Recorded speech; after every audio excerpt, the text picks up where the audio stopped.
vostè? Què, i vosaltres res? No, nosaltres ja t'ho posarem després. Per qui pidoles, tu, a veure? Home, és que jo faig un acte d'agraïment als que em van ensenyar teatre. Jo vaig ser 3 anys escolanet i, naturalment, vaig aprendre teatre en allà, precisament.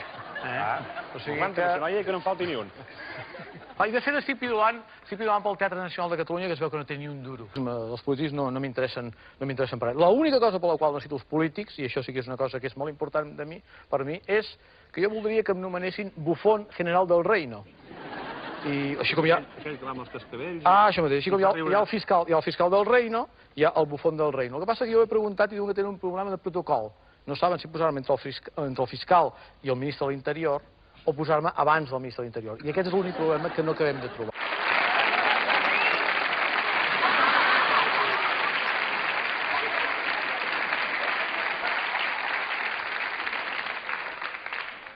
Vosaltres no sabeu que s'està fins al coll, ser molt i no ser res, a la comèdia francès.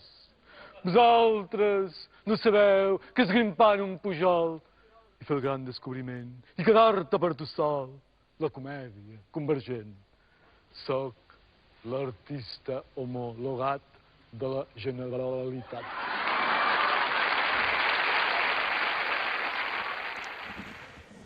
Buenas noches. Perseguido, encarcelado, amado por unos,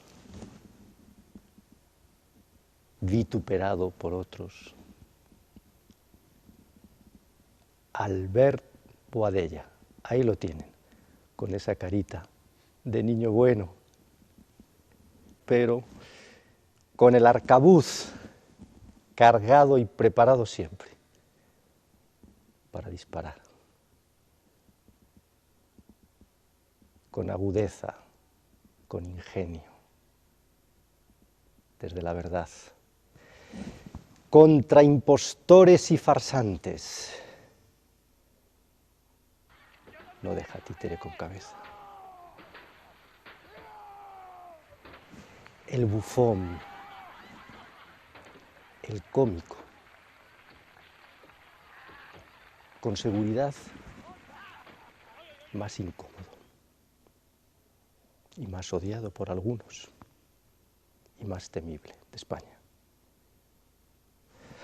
Albert, buenas noches, ¿qué tal? Buenas noches. Pero, ¿qué te hace feliz a ti? Además de no dejar títere con cabeza y perdonarle la vida a tus adversarios, porque un poco perdona vida si eres, ¿eh? Bueno, a mí me hace feliz algo que en principio casi se podría entender como una cosa natural, no vulgar, pero natural, que cientos de miles de personas le sucede, ¿no? Que es compartir la vida con otro, con otra persona, compartir la vida con mi mujer, y mirar la vida y mirar los acontecimientos y vivir los acontecimientos juntos, son las transmisiones entre el uno y el otro, ¿no? Es decir, esta necesidad humana de compañía, ¿no? De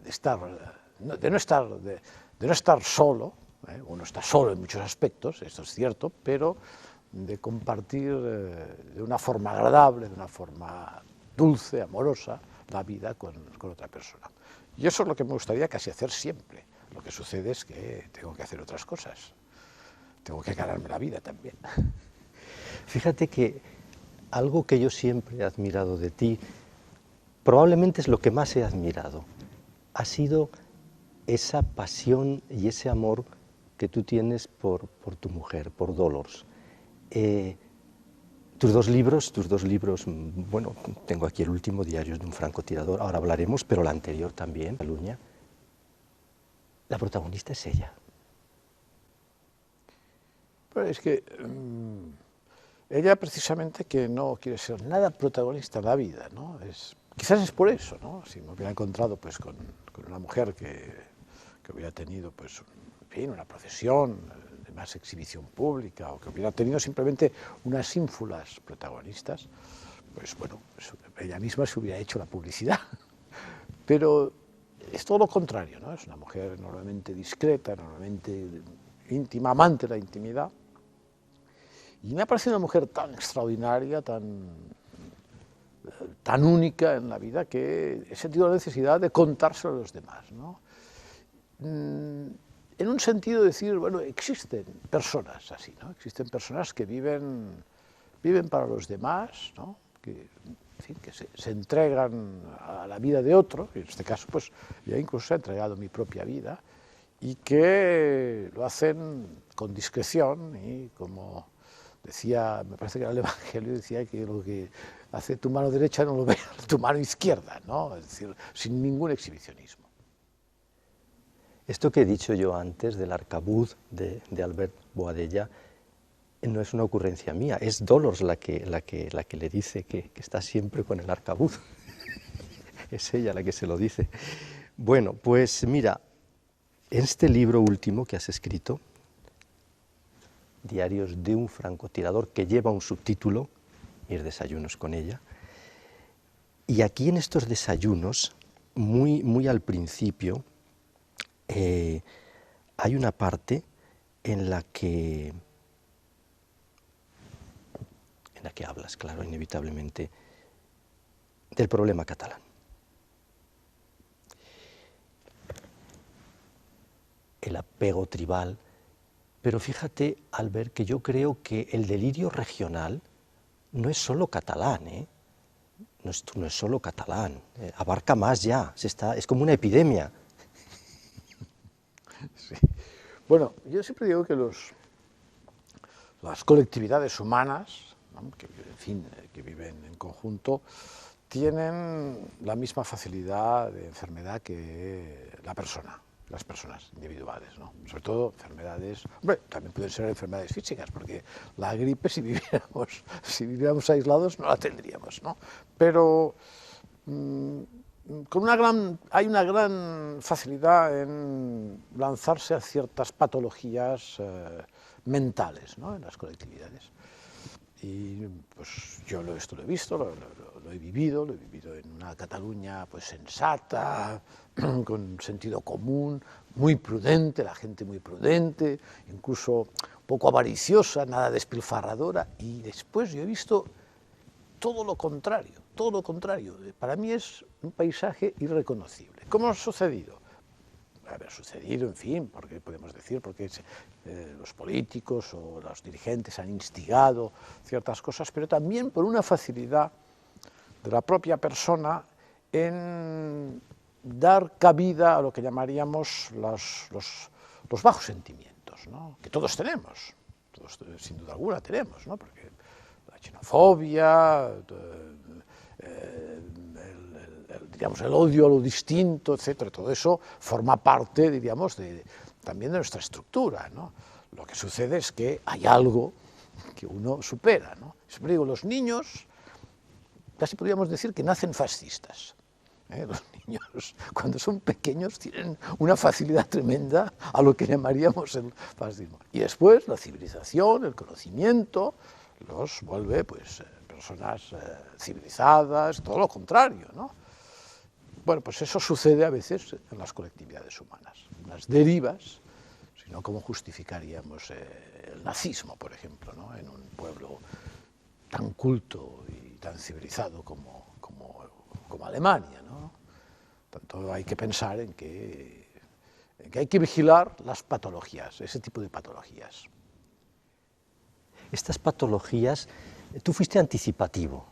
Yo recuerdo en los años 80 y poco, que ya te vi en Barcelona, en aquella obra que hacías, que salía el caporal de los Mossos d'Esquadra, que decías tú, el caporal de los Mossos d'Esquadra, que aparecía precipitadamente para entregarle al cabezudo mariscal Pujol la maleta que ponía banca catalana. Y me acuerdo que el cabezudo Pujol sacaba el dinero ansiosamente y se lo metía por los bolsillos.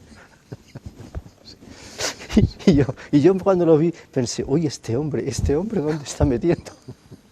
Pero en aquel momento había una diferencia importante, es que en aquel momento había gente naturalmente que no le gustaba nada y que y que se ponían frenéticos ante lo que estaban viendo, pero también había muchísima gente que se reía y que encontraba esto un ejercicio de higiene mental, ¿no?, hacia una sociedad, ¿no?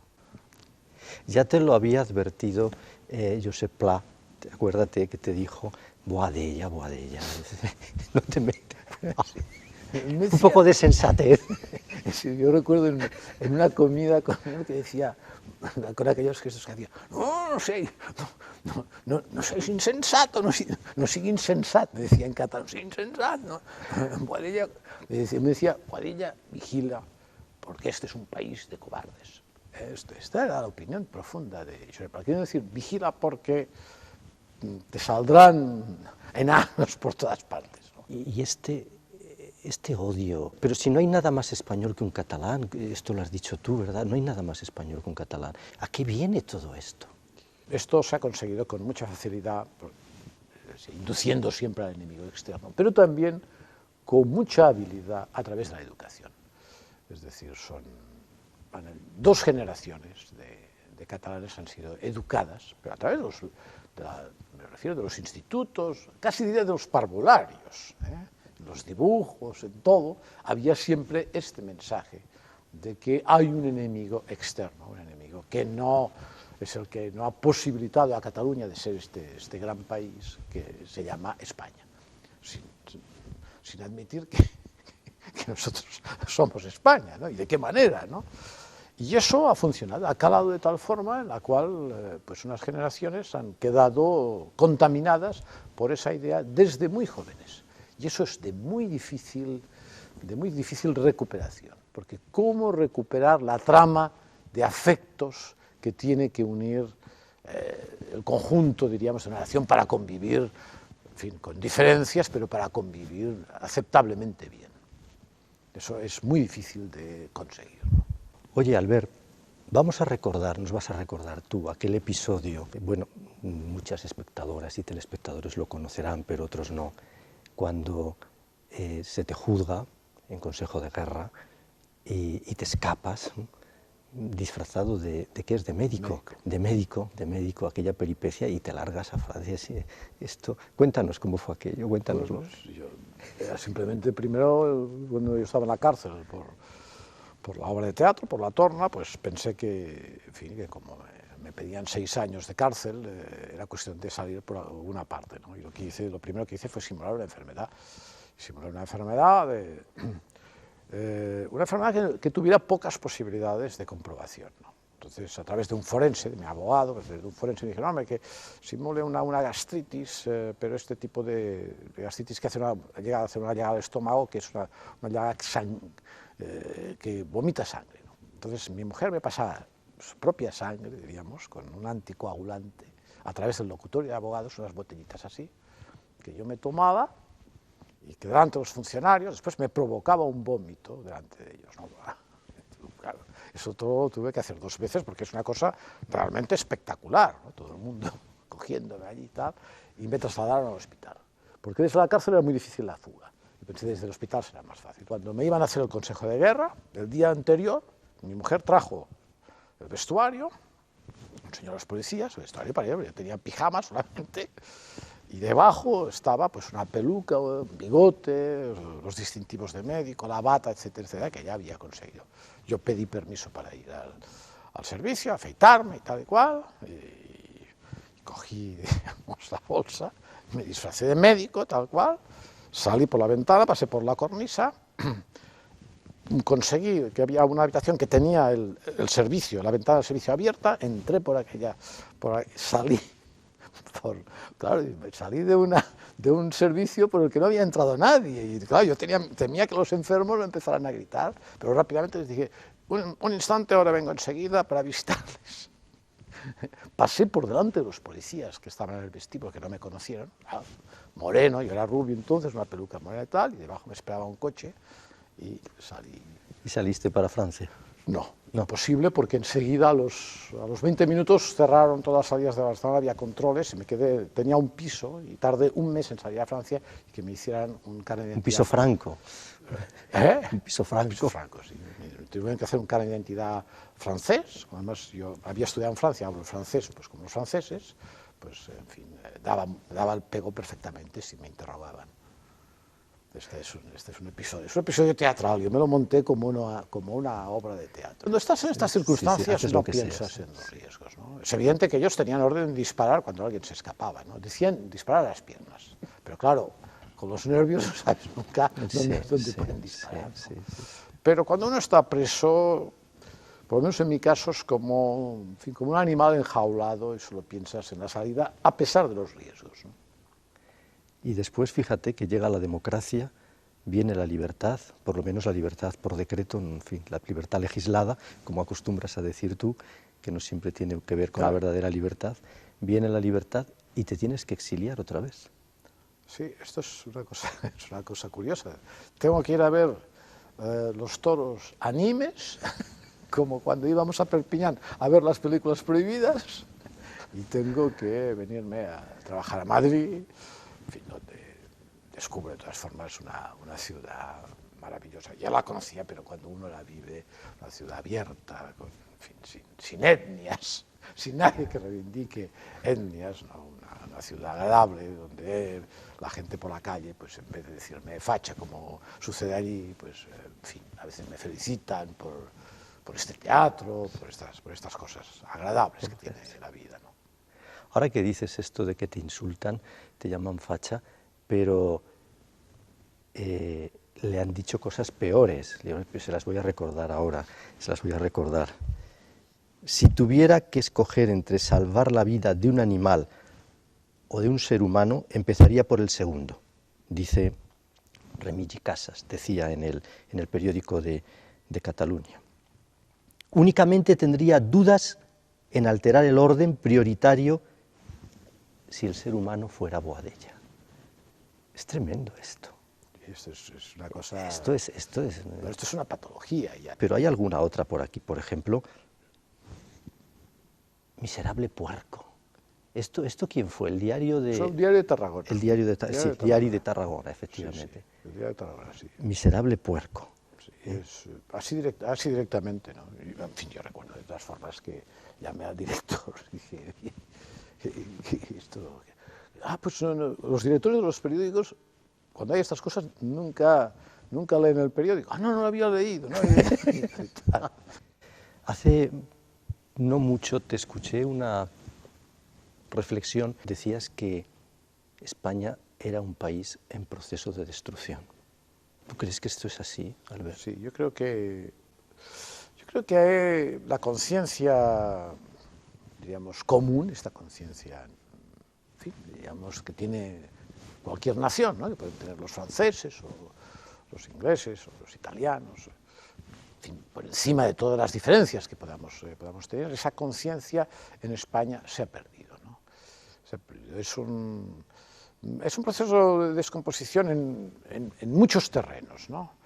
Yo creo básicamente en el terreno de ciertos objetivos morales, espirituales y morales, ¿eh?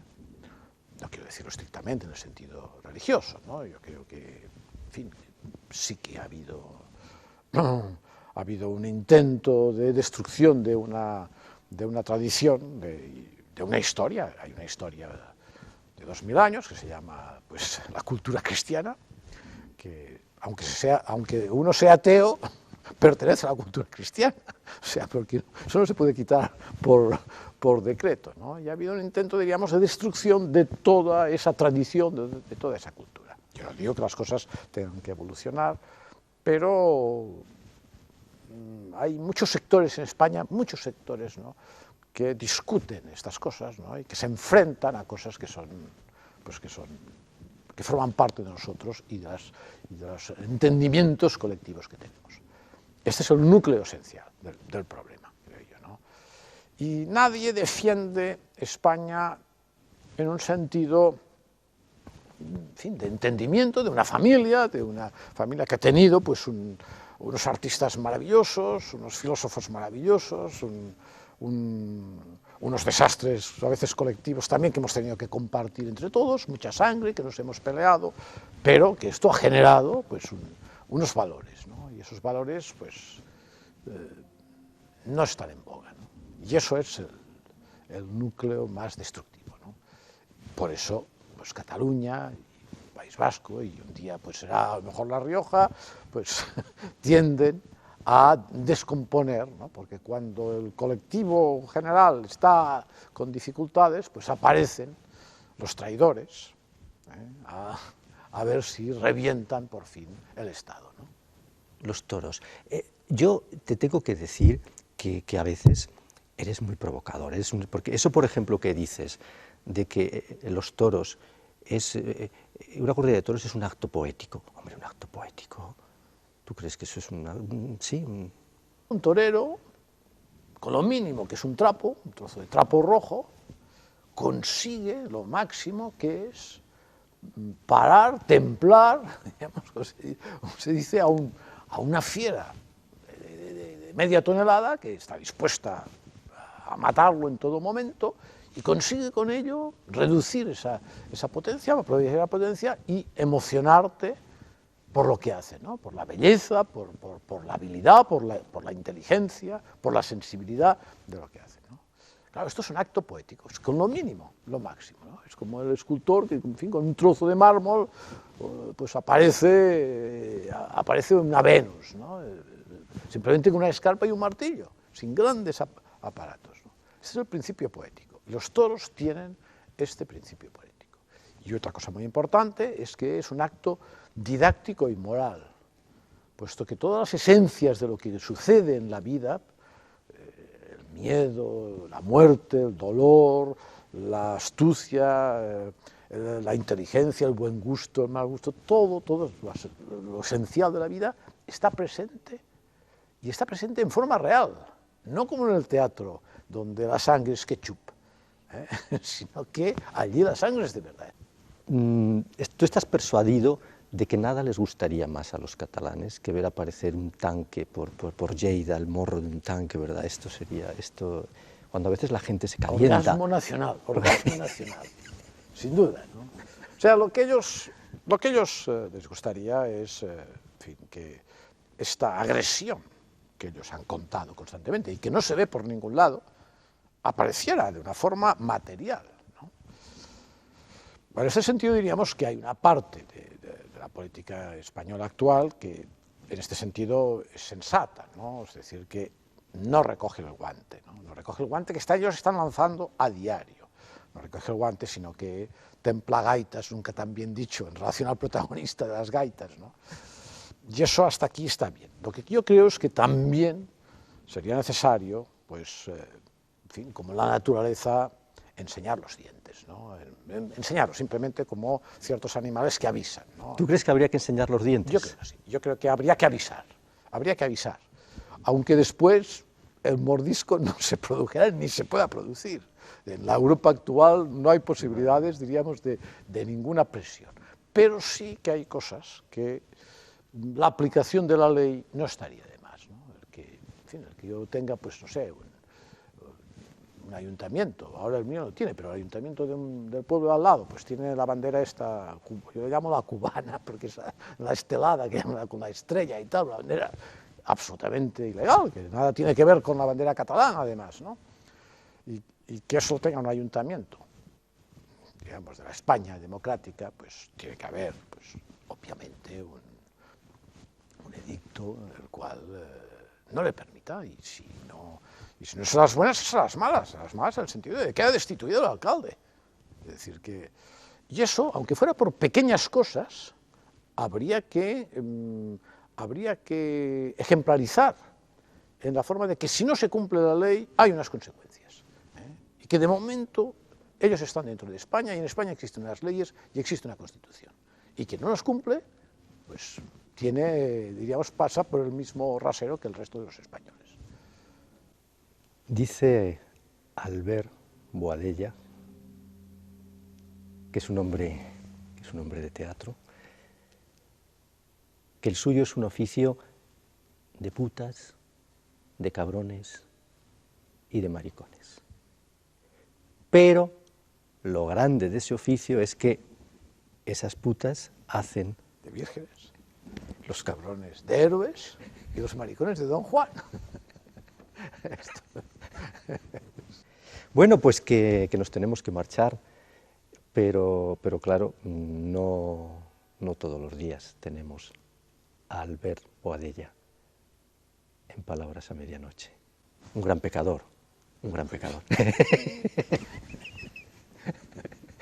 ¿Y ustedes son pecadores también? ¿Son pecadoras? Bueno, ya lo han oído lo que ha dicho, que de los puros hay que fiarse lo justo. Quien no tiene enemigos es un mal asunto. Es un mal asunto. No me fío nunca de estos. Bueno, pues nosotros sí nos fiamos de él y le damos las gracias por desmontar tantas cosas y dar la vuelta para que veamos lo que hay detrás. Albert, muchísimas gracias. Pues gracias por haberme dejado expresar. Y a ustedes, muchísimas gracias por haber estado una noche más aquí en Palabras a Medianoche. Nos vemos dentro de unos días. Hasta pronto.